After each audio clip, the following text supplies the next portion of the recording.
E uma das características que me parecem centrais nessa nova administração Trump é o resgate de valores comunitários como base para a tomada da decisão. E uma das maneiras que esses valores ganham uma centralidade nas propostas, nas ideias, é justamente o rechaço ao que eles chamam de um globalismo, um universalismo de ideias desancoradas da realidade cultural, ética e religiosa de cada nação.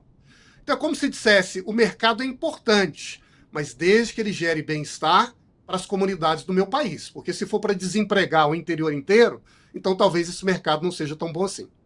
Os valores de liberdade são importantes, mas eles não podem contradizer com um conjunto de valores compartilhados pela comunidade do meu país. E se a maior parte das pessoas é hostil a ideias como, por exemplo, o identitarismo, esse liberalismo não pode entrar por essa rota.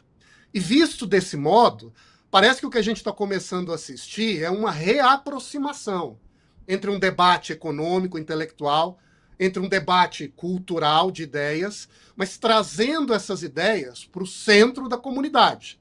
E a partir daí, passar a ver o indivíduo e as prioridades do governo como um sujeito carregado de valores, e não como um número abstrato desconectado de tudo e todos.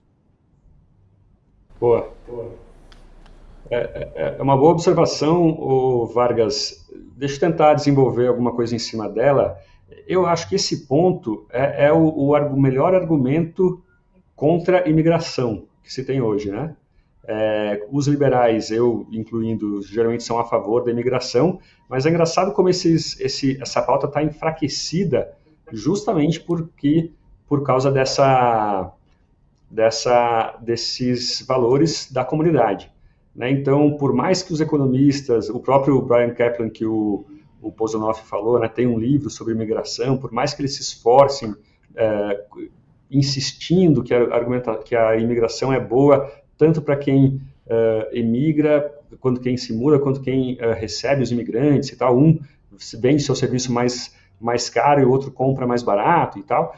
O fato é que você tem uma questão de confiança, de relações, que muitas vezes são sim prejudicadas. Né? Então, por exemplo, aquele exemplo muito citado da Dinamarca, que as pessoas quando vão para um bar, alguma coisa assim, deixam a criança, o carrinho com a criança toda coberta, claro, no frio, do lado de fora, né? A criança fica dormindo do lado de fora do bar ou do restaurante. Não podem mais fazer isso porque hoje algum imigrante pode chegar e pegar a criança e tal. Eu tive amigas na França que falaram: olha, eu sou do Brasil, né? Amigas minhas que moraram na França, eu sou do Brasil, eu nunca passei tanto medo de homem, de ser estuprado, quanto no metrô de Paris, por causa dos imigrantes. Então aí, nesse caso sim, a gente tem um choque de liberalismo com valores comunitários. Mas eu confesso que eu não vejo isso acontecendo na questão de importação e exportação dos Estados Unidos. Pelo contrário, né, a ideia de livre mercado, ela é um valor americano. Né, com essa medida, o Trump está se parecendo muito mais o Brasil do que ele próprio, né, do que os próprios Estados Unidos. Ô, Tosi, Pois não, Marcília? acho que um ponto é interessante, realmente, esse ponto que vocês estão tocando. Porque a gente está falando aqui de liberalismo, mas aquilo que a gente pode, aqui chama de valores comuns ou valores da comunidade, a gente precisa talvez entender, ou seja, uma linha possível de entendimento de que você só tem liberalismo se você tiver uma nação, né? Senão você tem que pensar num liberalismo internacionalista, sei lá.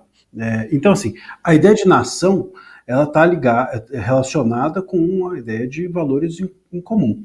E nós hoje temos esse conceito atacado pela imigração. A gente, outro dia eu estava falando com um francês e ele falou: olha, a França não existe mais. Se você olhar para a França de 50 anos atrás, ela não existe. Quer dizer, quais são os valores que hoje estão sendo conjugados entre os franceses?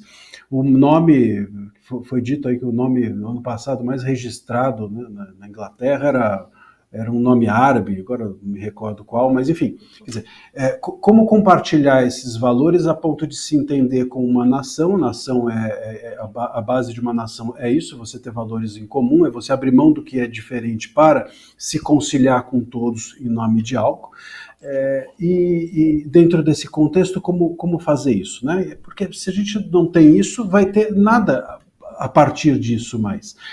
Então, eu acho que esse é um ponto importante, isso vai gerando nações tão complexas que não conseguem mais voltar a essa estrutura inicial de nação. O próprio identitarismo traz uma visão tribalista para os países, né? O identitarismo ele faz isso. Ele basicamente diz assim, vamos nos unir em torno do que nos desune.